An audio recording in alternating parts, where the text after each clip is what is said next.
Confessions 3.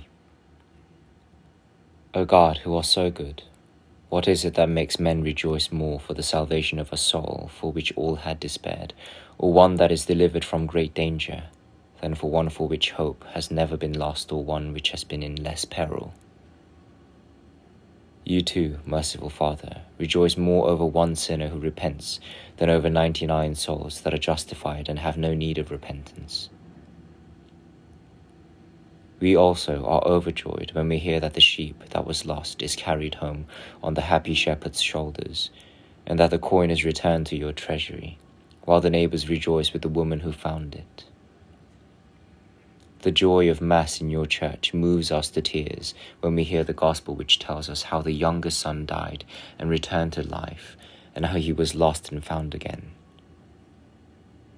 You rejoice in us and in your angels who are sanctified by holy charity.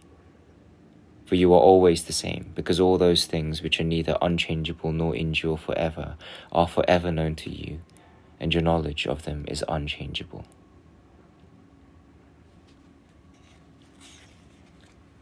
What is it then that makes the soul rejoice more over things which it finds or regains than it would if it had always had them? There is proof of this in worldly things as well, and the evidence that proclaims the truth of it is all around us.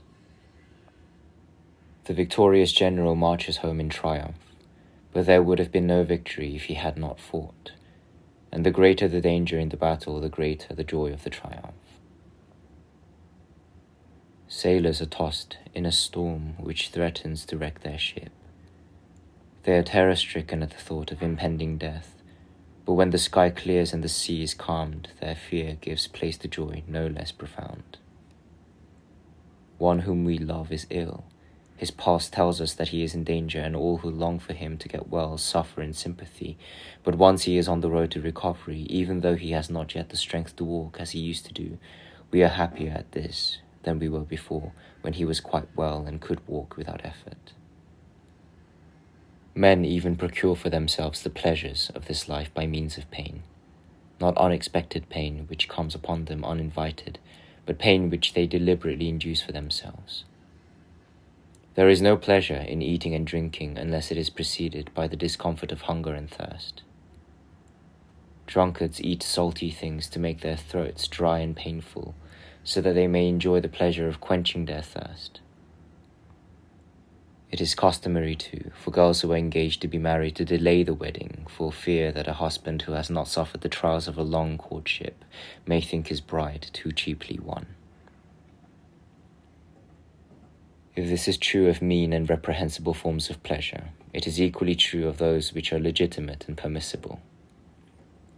It can be seen in friendship of the purest and most honorable kind, and it was true of the younger son who died and returned to life, who was lost and found again. It is always the case that the greater the joy, the greater is the pain which precedes it. Why should this be, O Lord my God, when you are your own eternal joy? You are joy itself, and you are always surrounded by creatures which rejoice in you. Why is it that in this part of your creation which we know there is this ebb and flow of progress and retreat, of hurt and reconciliation?